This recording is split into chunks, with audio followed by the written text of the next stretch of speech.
Good afternoon, everyone. I'm Shri Zahir. I'm Dean of the Carlson School of Management, and I'm so happy to welcome you all to another First Tuesday. And so thank you all for being with us, those of you who are here in person, and also all of those who are joining virtually on Zoom. So welcome. And it's so good to be here and on finally a sunny day in Minnesota. I think we're all enjoying that. Before we move on to our program, I'd like to thank our long-standing sponsors, Wells Fargo and Twin Cities Business. Thank you. And of course, a very special thank you to the many Carlson School and University of Minnesota supporters who are here in our audience. So the programs that set the Carlson School apart wouldn't really be possible without all of your support, all of your help in so many ways. The alumni, the friends, the corporate sponsors, all of you who support us, a big thank you from us. And today, we're joined by our featured speaker, Paul Williams, who's the president and CEO for Project for Pride in Living. Project for Pride in Living is one of Minnesota's premier multi-service community development organizations, and it provides affordable housing so needed to more than 3,500 individuals and families on a nightly basis. They also provide important job training for under-resourced and underrepresented community members. So Paul joined PPL in 2014 after serving as the City of St. Paul's deputy mayor, where he led a wide range of community initiatives and directed day-to-day operations for the entire city. So Paul and his leadership team recently engaged with the Carlson School's consulting enterprise on at least 2 projects, which, with financial support from the McKnight Foundation, Carlson School MBA and undergraduate students addressed both of these lines of PPL's work. The first project, which happened in fall of 2020, developed sustainable strategies for how PPL delivers job training, including how to best combine serving the needs of employers doing the hiring and those who are unemployed or underemployed and being trained. The second project was in spring 2021, and it explored PPL's housing operations, providing recommendations to make the housing service more effective and efficient. We are so grateful for the partnership, Paul, and we look forward to doing many more projects with PPL in the years ahead. Paul, as you know, is active on numerous community boards, including the Minneapolis 9th District Federal Reserve, where I am pleased to serve with him. He's been a great director. And then Health Partners and the Destination Medical Center. He's also a member of the Itasca project. A St. Paul native, he holds a master's degree from the University of Minnesota's Humphrey School, and we have Dean Nisha Botchway right here with us today. And he also has a BA from St. John's University. And a bit of breaking news that you may not be aware of, Paul has been named a 2022 Most Admired CEO by the Minneapolis St. Paul Business Journal.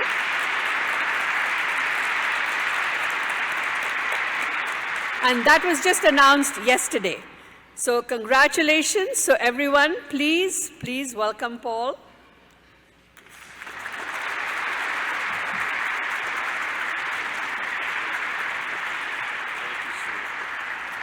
Well, thank you.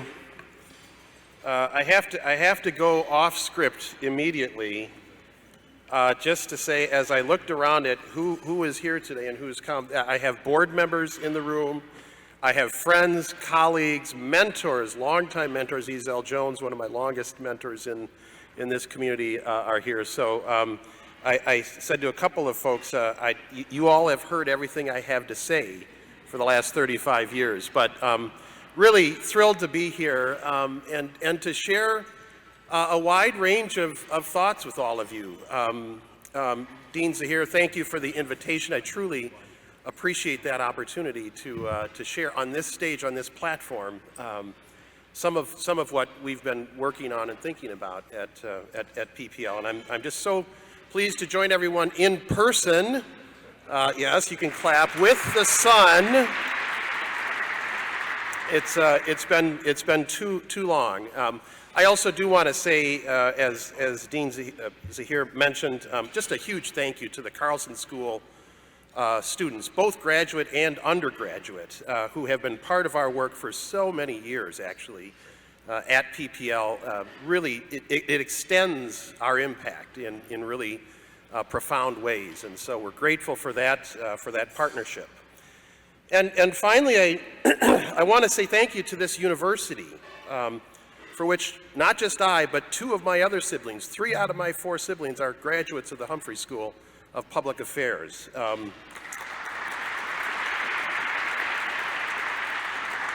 And this school has been home to many friends, relatives who've come through this institution over many decades. My uncle was a cancer researcher here. My grandfather, one of the few black dentists in the Twin Cities back in the 60s and 70s, was a guest lecturer in the dental school before black doctors, dentists were invited into other places. My wife is a graduate. My son, cue my son, he would have dropped that plate. My son is a graduate. The incredible resource of knowledge and experience at the U cannot be overestimated, and I am keenly aware of the role that a major land-grant university plays in a community like ours. And so I guess I start my remarks today with a giant Sky-U Ma. As Dean Zahir mentioned, as president and CEO of Project for Pride in Living, I have the privilege to lead a large, multifaceted community development organization that builds affordable housing and provides skill building and career pathways for adults and young people. Our work at PPL focuses on housing and career readiness. We own 1,600 units of affordable housing. About 3,500 folks live with us every night. And every year we graduate hundreds of career-ready workers, many of whom are ready for that new future and that new workforce. More broadly, I'm a community builder. My story is one of growing up in St. Paul's historic Rondo neighborhood, which profoundly shaped me. I am the product of the investment of those around me, as we all are. I come from a tradition of black pride, of community activism, and a belief that ownership and self-determination are central to a healthy community. And while I may have slipped up a time or two, my community has had my back in myriad ways. I truly, and I mean truly, stand on the backs of many who came before me. As you heard, I've had the honor of sitting in leadership positions in philanthropy and government and nonprofit sector, and I just have to say that's not too bad for a lifelong B- student. So today we gather in a completely new space and time than what we left in the spring of 2020. We've endured the multiple pandemics of COVID, racial injustice, violent unrest, and stagnant economic opportunity, particularly for those at the bottom. My goal today is to talk about hope and resilience. I want to talk about equity and assets. I want to talk about pride in living and quality of life. I want to talk about moving from crisis and transition for the last 2 years to a state of transformation. But I do want to take a moment to reflect on these past couple of years and what we saw on the ground in the neighborhoods and how that relates to the headwinds we face. The folks closest to the pandemic, frontline workers, many of whom were low and moderate income folks of color, first saw work disappear as businesses shut down in early 2020. Our folks were the first ones to lose their jobs. It also turns out that they were the very same folks we depended on, desperately depended on, as essential workers in grocery stores, in healthcare, and in close proximity to this vicious virus. Without those folks, most of the rest of us could not, in fact, stay home and do that work. If the virus didn't strike them down, it may have taken family or friends or robbed them of the wages they needed for rent, food, health care. Remember, it wasn't actually that long ago when a possible exposure meant 10 days quarantined, perhaps unpaid. While the narrative was that we were all in this together, we also know that the virus has been disproportionately harming people of color. We saw disparities in severe illness and death rates, with Native Americans experiencing the highest rate as a proportion of Minnesota's population, only to be closely followed by Black, Latino, and Asian communities. We also know, for example, that this has meant that BIPOC folks have spent significantly more time on unemployment insurance during the pandemic. While the recovery is still in process, not everyone has returned to work, including women who are often the family caretakers for young children and ailing and aging family members. Compound all of this with the summer of 2020. The murder of George Floyd laid bare systemic inequities that many of us thought we had solved, but in reality they had never left. The unrest was both shattering and understandable. Fear, isolation, and frustration stemming from the months of lockdown, mixed with years of resentment and anger building from persistent inequities. And then that anger was unleashed on the very community assets we in community development had spent decades to build. It was hard to watch. It was hard to navigate. At PPL, we spent weeks boarding windows on our buildings. Our people, our folks at PPL were in the heart of the very neighborhoods most impacted by the riots. We had children in our buildings who spent horrifying days watching the devastation of buildings burning right outside their windows.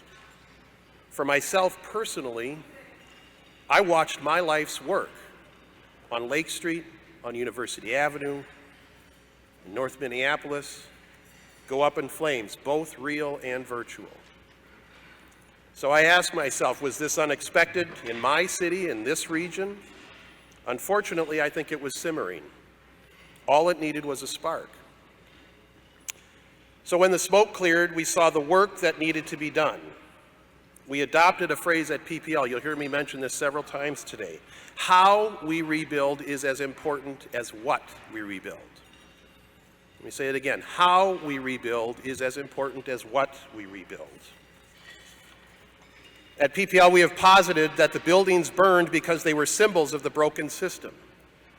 If people don't have a sense of connection to the neighborhood or a sense of belonging within a community or owning the place, even psychologically, but more importantly, economically, there are real consequences and costs.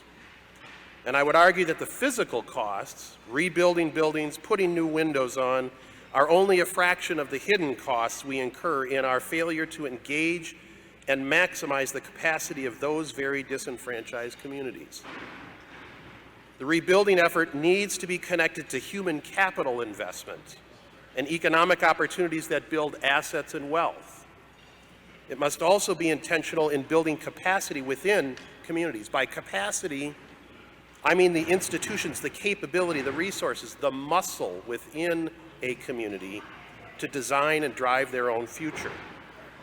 These are the critical components of any community that is healthy, and they need to be embedded in all of our efforts. At PPL, we also know housing and jobs are foundational to stabilizing families and stabilizing neighborhoods. It's core to who we are at PPL. It's how our founder, Joe Salvaggio, began 50 years ago in the summer of 1972. But we also know that without connection to the people, our efforts will fall short. How we rebuild is as important as what we rebuild. So I just want to say a few words about a few of these concepts. One, place matters. Neighborhoods matter.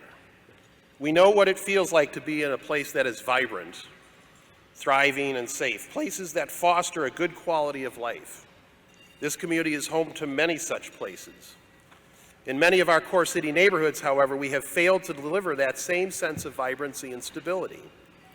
While much work has been done to improve some of our core neighborhoods, we have neither gone deep enough nor sustained that investment over time, leaving communities that are unsafe and unstable. The current surge in crime is a good example. The notion that this is only impacting downtown or certain neighborhoods is patently false. From our perspective, we need to be investing in a wide range of preventative and community-based safety solutions, as well as rethinking policing strategy, including more policing in some cases. Instability at the neighborhood level has an impact on the entire community. Any region is only as strong as its core, as its least advantaged neighborhoods. The belief that you can buy your way out of the problem, just move out, or regulate it within its boundaries, is a fool's errand.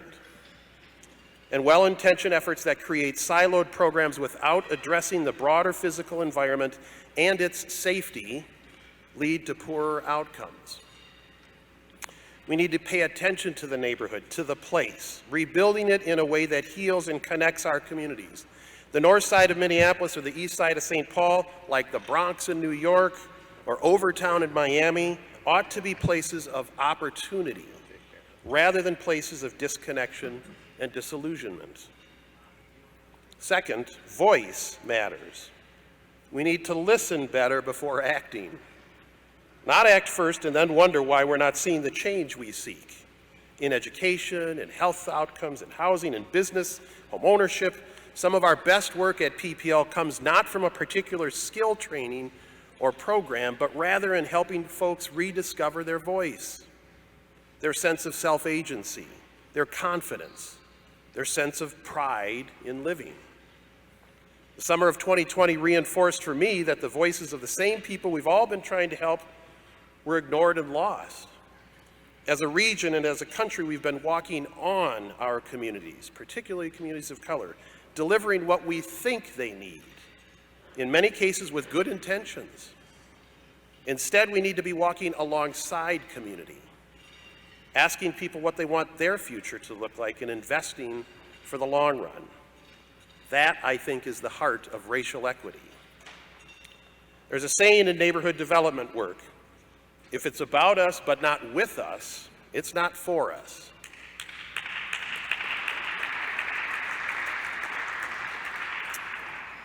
Third, dignity in work matters. We see plenty of folks coming to PPL who are already employed in 1, 2, even 3 jobs. What they're chasing is a stable career, dignity in a career that's growing with opportunity and possibility, not just contributing to their personal wealth, though that's important, but to the intergenerational wealth that builds communities over the long run. Part of our role at PPL is to match these workers with industries that pay a living wage and have opportunities for career growth. Healthcare, banking and finance, IT, and the trades are all examples. We have believed for every one of our 50 years that the discipline of work creates a sense of pride, a sense of possibility, and the opportunity for growth and self-reliance. That is at the heart of PPL's mission. Fourth and finally, stable housing matters. The pandemic reminded us that affordable housing is central to so many elements of everyday life. We saw that housing isn't just a roof, it's a floor.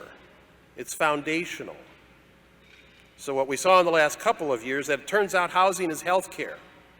If you didn't have stable housing these last 2.5 years, you were in danger of catching this virus and dying. Turns out that housing is education. Look at how many of us were educating our children from home. I myself had 2 college-aged young adults learning from my home. That was both beautiful and occasionally terrifying. Housing is childcare. Housing has always been childcare. But we have seen just how essential a stable home has been to raising young children. The last couple of years have been a heavy lift for those working parents who all of a sudden also became their own childcare providers and de facto teachers. At our organization, I know those parents, particularly of young children, younger grade school children, what a heavy lift. And in many ways, I think we've adapted wonderfully to that. You know, seeing somebody who's got a kid climbing over their head as you're on a Zoom call, it's fine. It's fine, it works. And finally, housing is employment and training. All of us in the training fields have shifted our delivery platform to virtual learning. You couldn't keep up with your training if you didn't have a stable place to be.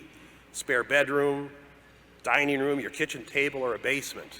Housing, in fact, became central to employment and training to so many different areas. Without stable housing, there is no healthcare, there is no continuing education, there is no upskilled workforce, and no childcare. We've actually known that, I think, for a long time.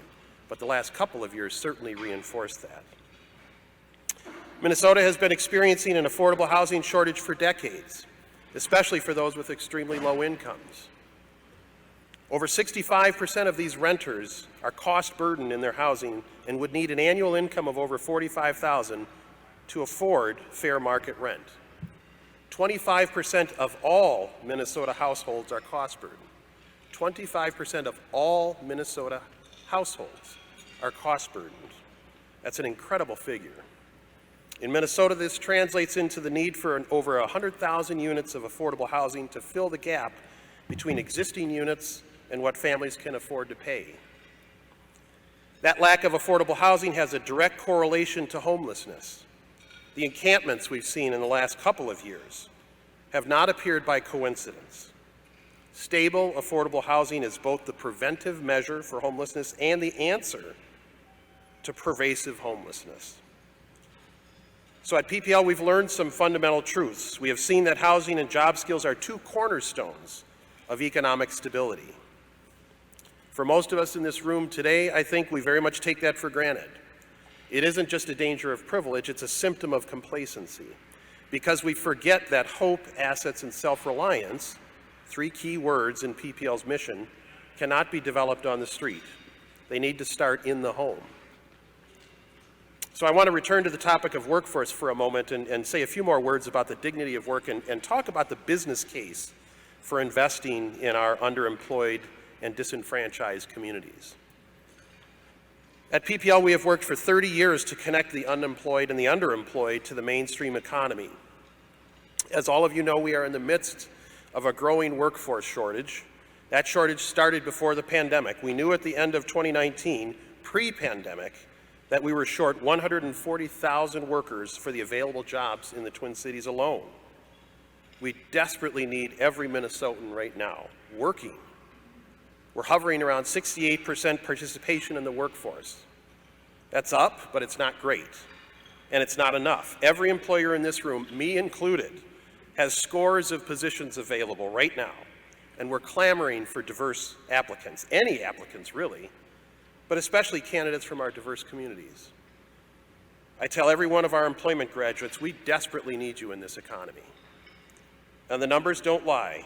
The folks at Real Time Talent and the Chambers of Commerce tell us that even if we maximize immigration, a tall order in and of itself, and even if we keep drawing folks from other Midwestern states, and even if we keep all of our Gen Zers and young talent here, that we will still need to build a pipeline of successful workers from our lower income communities of color. We need to grow our own pipeline of workers, and increasingly those workers will come from diverse communities. The demographers don't lie. It's just the facts. So I got to tell you, I'm done talking about this as a moral issue, simply as the right thing to do. This is an economic competitiveness issue for the Twin Cities region and the state.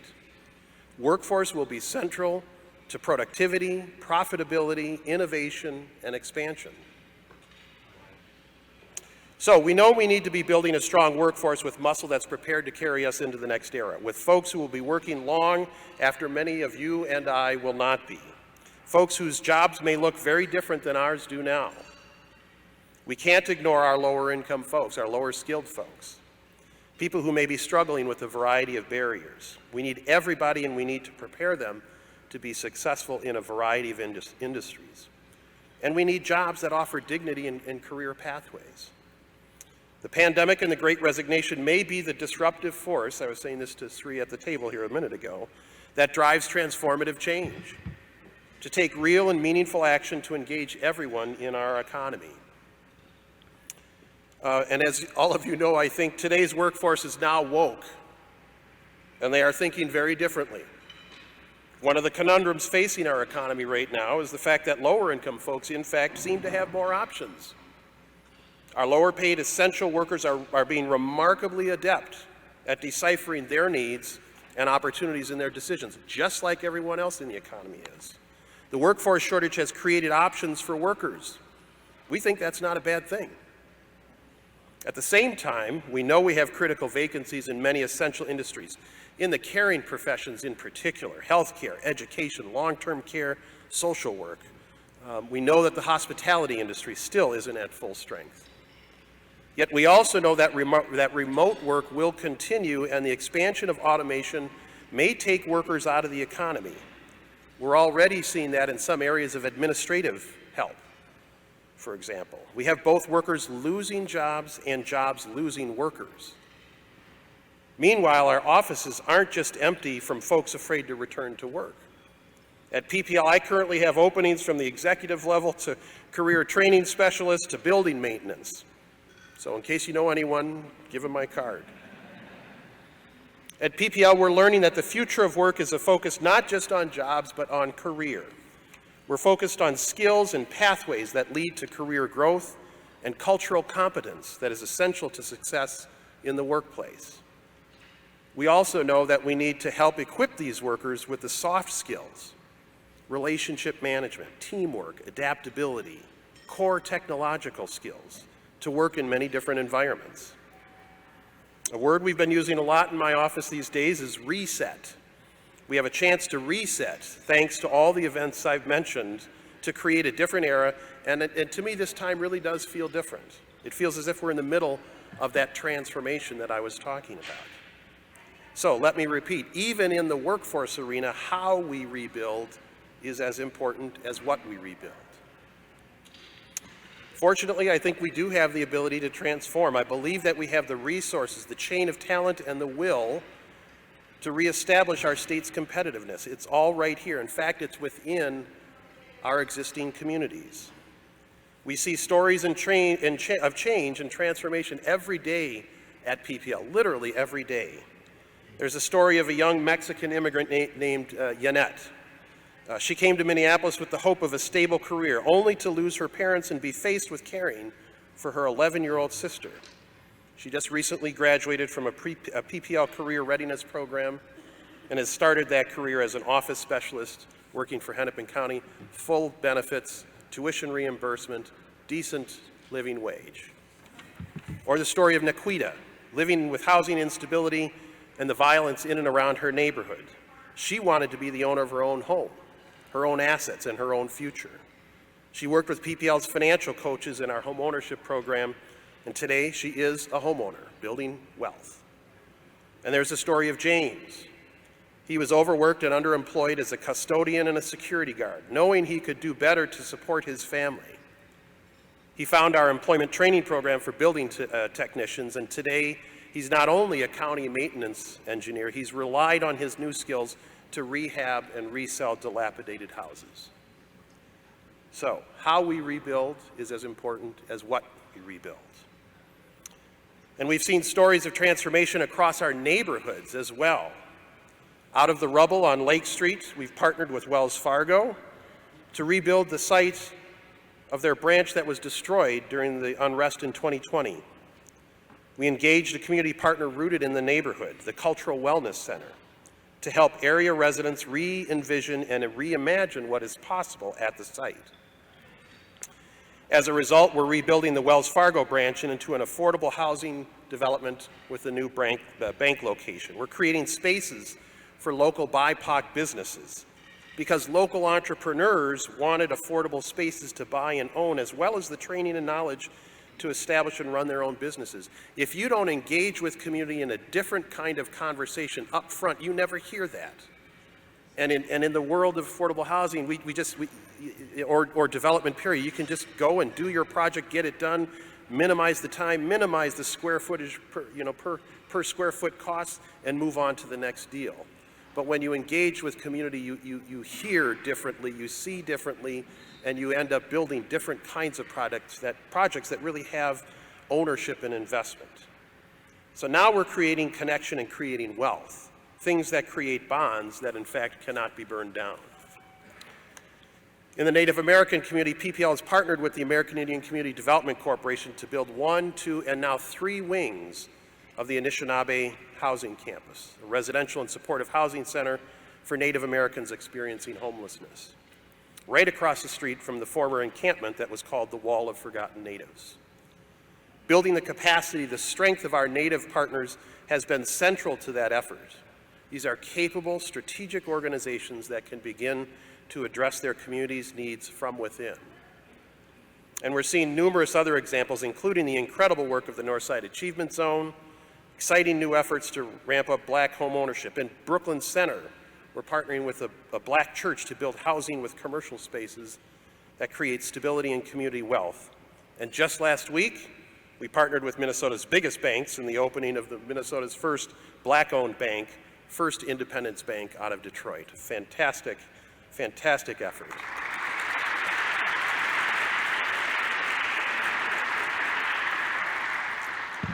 So how we rebuild is as important as what we rebuild.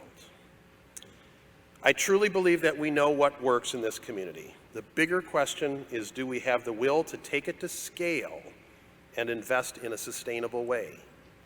I think so. I've seen it. I've seen creative problem solving and innovation in this last couple of years that is truly promising. And I am energized by the way racial equity is being placed at the center of some very good work. You won't see that in the headlines, but the tools and the models are actually right here. I'm also energized by the genuine outpouring of support and interest since the murder of George Floyd, particularly from our white majority communities. We need to harness that energy. We need to speak truth. We need to listen. We need to peel back and understand the layers of privilege and subsidy that in fact drive everyday life and outcomes in our community.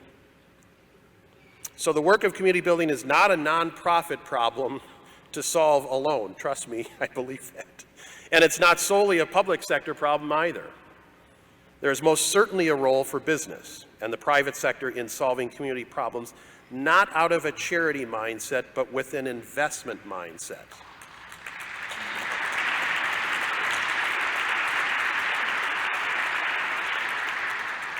Increasingly, I am convinced that the big solutions to many of our problems will be found in the intersection of private, nonprofit, and public sectors. We need the innovation, the urgency, and the scale of the private sector. We need the flexibility and the heart of the nonprofit sector. And we need the capital and sustained guardrails, in some cases, of government. And it really does begin with us right here. Major change starts with small victories. We have to model the changes in the behaviors that we seek.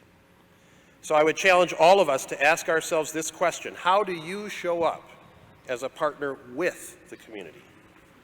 Is it to do something for the community or with the community? It's an important distinction. And if that seems daunting, perhaps we can ask ourselves the question of how do we reflect the community? Is it inclusive? Is our organization welcoming? What does the investment in community look like? Not just the contribution. So again, how we rebuild is as important as what we rebuild. Operating in this space is not an exclusive club. Some of our corporations, I think, would actually do this quite well. There's collective learning and collective work going on in our business community as we speak. There are lots of willing partners who also live in the space of equity and equitable development. Seek them out and get to work on something tangible. Finally, I want to encourage all of us to take some risks. We need to lead with vulnerability and push through the caustic and divisive political discourse that seems to permeate our public dialogue. This is not an us versus them discussion. We need to find the both-and models. I would point to the example of the 5 biggest banks in the state collaborating to bring in a competitor as a hopeful sign. I and we at PPL are hopeful. The solutions are here. The wisdom is in the room. And as I said, it's about investment, not charity. Investing for long-term results, moving to scale with our solutions, looking at the data and the truth with clear eyes, building trust and connection across cultures. So, Dean Zahir, I am grateful for the invitation and the opportunity, and thanks all of you for your attention and your invitations.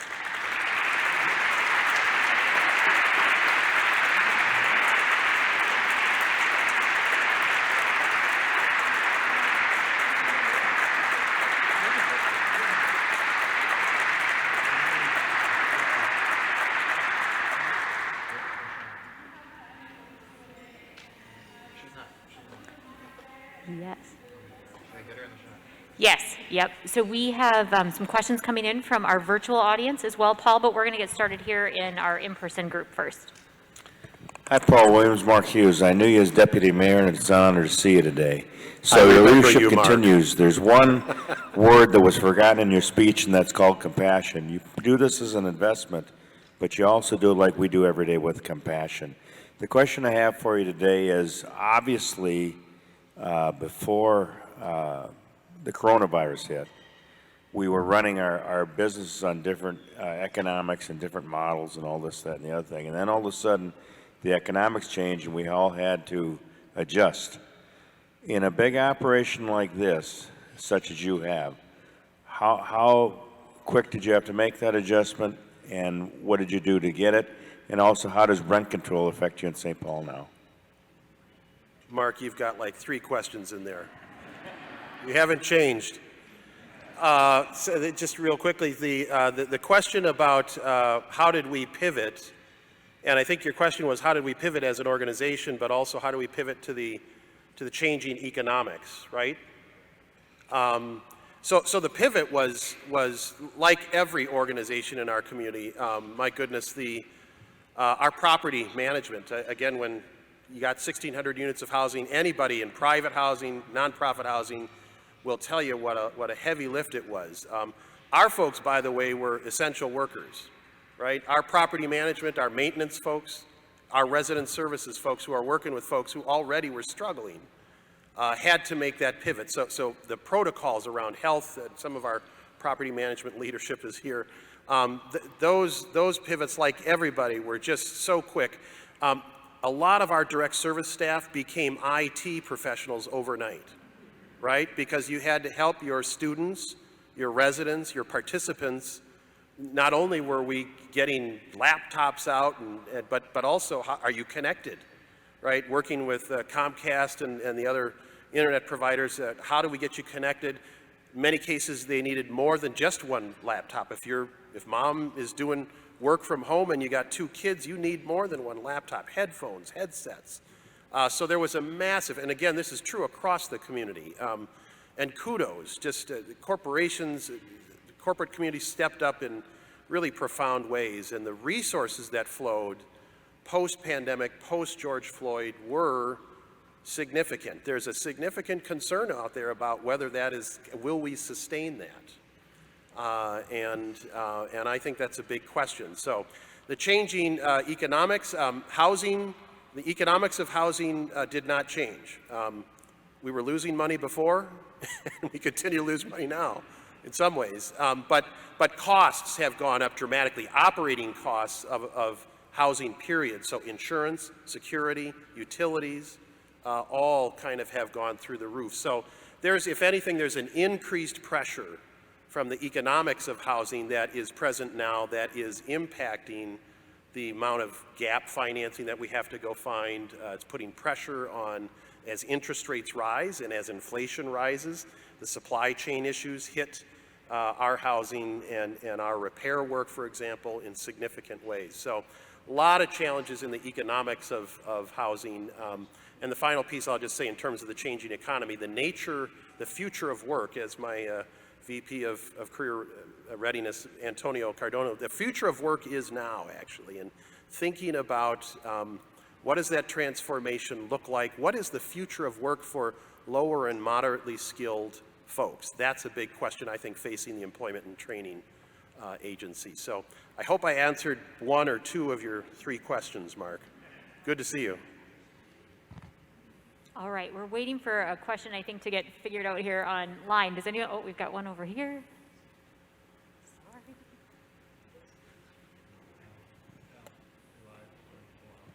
Thank you, Mr. Williams. There was a little buzz at this table when you said that you feel that solutions are about involving the public, the private, and the nonprofit sector, because that's very much what we believe at the Center for Integrative Leadership. Yeah. I have a question specifically about that. I was really taken with your comment that you were done talking about this as a moral issue and we're moving into really defending and asserting this as an economic development issue.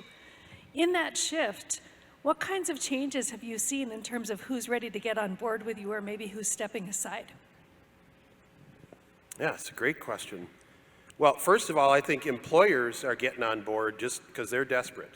We all need people, and so the amount of creativity going into recruitment and outreach, thinking differently about transferable skills, I think there's some very interesting work and a real shifting in the way that employment training for years was, you know, you got your JTPA grant from the government and you offered some services and you tried to get people hooked up with jobs. It's now much more about, I've been saying to some of our corporate employer partners, I don't want your charity, I want access to your HR budget.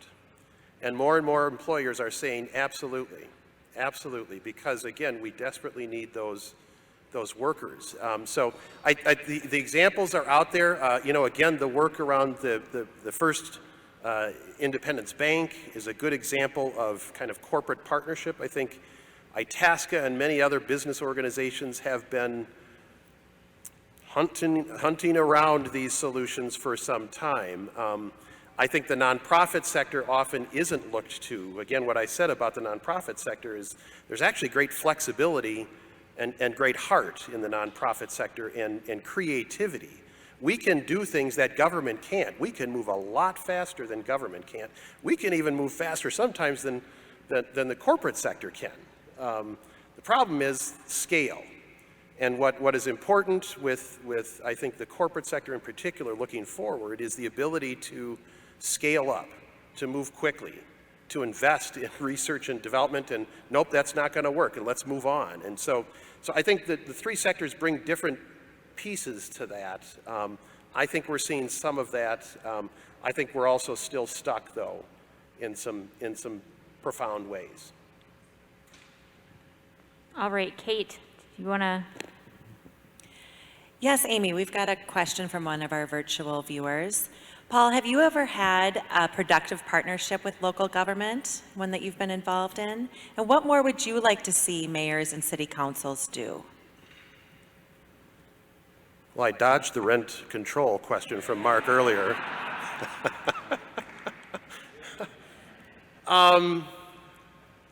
Yes, there's partnerships with local government, and they're out there. I mean, certainly during my time as deputy mayor in St. Paul, we saw and spearheaded. When government is really working in terms, especially in terms of neighborhood stability, so we're seeing some interesting work along commercial corridors. The recognition that neighborhood corridors matter, Broadway, right? Franklin Avenue is a great example of really good community development. Lake Street itself was and is a great example of government, the government role. And if you think back to 1995 and the years of Murderapolis, which were comparable to what we're seeing, if not worse. The way that government, city governments stepped up at that time and continues to step up, I think, around commercial corridors is one area. Giving it attention, giving it focus, I think, is one example of that. I think city government, it's very, very challenging time, obviously, to be in city government, in municipal government. Municipal government is very granular. It is right here. It is the snow plowing, it is the public works, it is the cops, and it is the firefighters. And so it's getting government to step out of that, especially at the municipal city level, is challenging, just given what's on their plate every day. State government, I think, is absolutely critical. County government, we've got actually two really good counties, both Hennepin County. Hennepin County's been a tremendous partner with PPL, especially on workforce, on career pathways. Ramsey County is making some nice strides in that arena as well. So I think they're getting there, and again, they're seeing that this is good for community, right? And good for community means lower costs, actually. And when you kind of put those two together, you start to see some different outcomes, I think. Great. We have one more question from our online guests. Yeah, a question regarding some more specifics around the affordable housing that PPL offers. What level of AMI does your housing serve? And AMI stands for Area Median Income.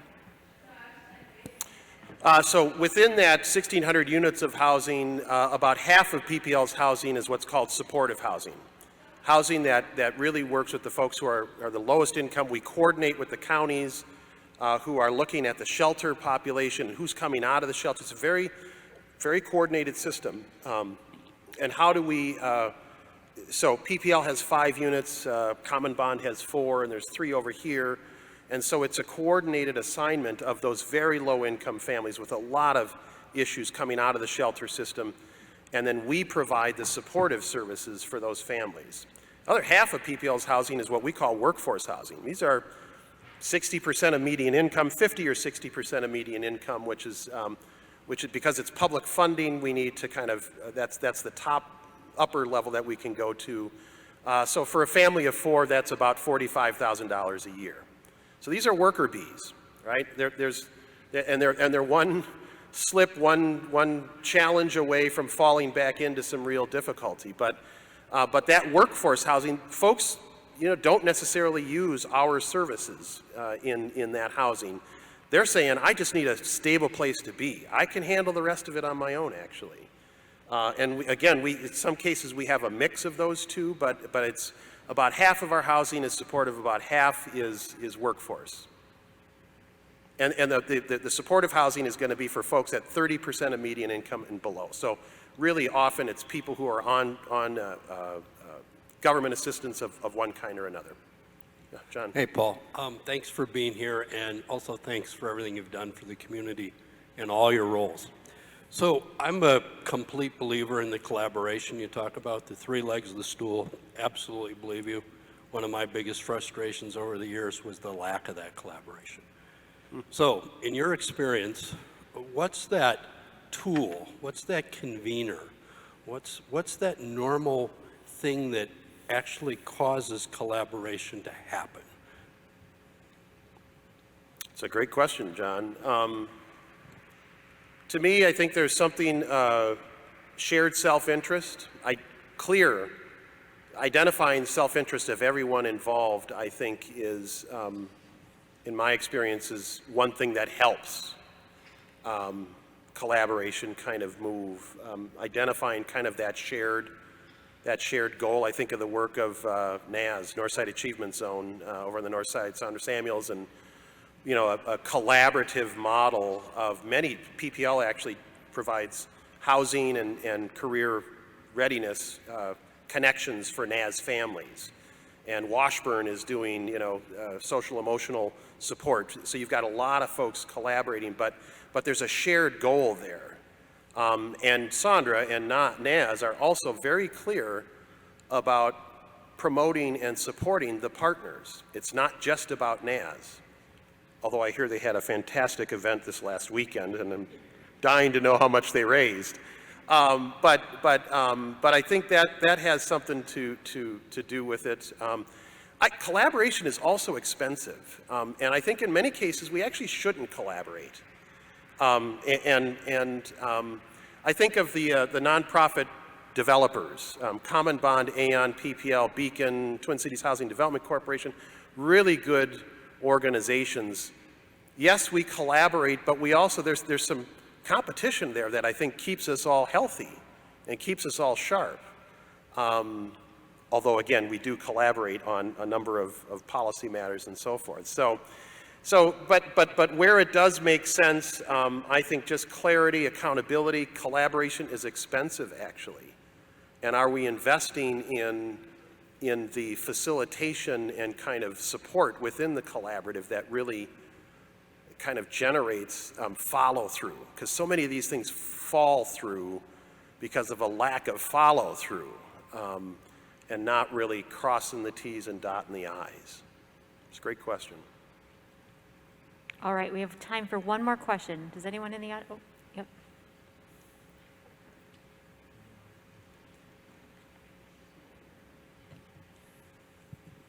Hey, Paul. Just trying to let you end on optimism. I mean, and it's all been really upbeat. You've pointed out we really have helped everyone understand the disparities and the challenges. But right now, all the eyes of the world are right here, and at the state coffers are full. We got a lot of things to be optimistic about. What would you like to see happen tangibly right now with this recipe kind of percolating? Because you are, like you said, a doer and tangible. So what would you really like to see happen that will push this forward? Great question from a board member, of course. So what I talked about today is what we really call equitable development. It's a way of doing business. And for those folks involved at PPL, we've adopted a framework called Awake to Woke to Work, which is a holistic view of racial equity work, where you're thinking about and actively working on staffing and representation on your board, and you're actively working on cultural competence. We're 8 cohorts, about two-thirds of our staff have been through an internal cultural competence assessment, and that provides a language for us to talk about culture and difference. And how are you showing up in the community and as a partner? And how are you bringing your voice to policy issues that are putting folks in these positions to begin with? And when you are working on all of those elements of equity, in fact, I think we start to get different outcomes. And so for us at PPL, equitable development, how we do the work is as important as what the work is. How we rebuild that bank is as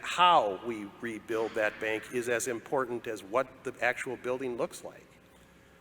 So to me, having more in this community adopt that model and think and act in that way, and just really have an authentic self-reflection as an organization on our own journey. We like to, at PPL, we like to talk about, we want to invite people into this conversation. We want to call people in. We don't want to call folks out, right? And calling people into the work, I think, is something that is, when you're on that internal journey in an authentic way, I think the other outcomes start to present themselves, right? The people start to come, the partners start to come, and I think we start to get transformative results. Thank you so much.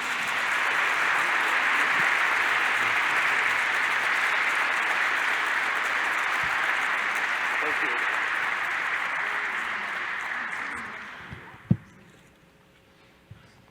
you. Wow, so many ideas. You know, how we build, as important as what we build. How we do the work we do, as important as what work we do. Just, call people in rather than calling them out.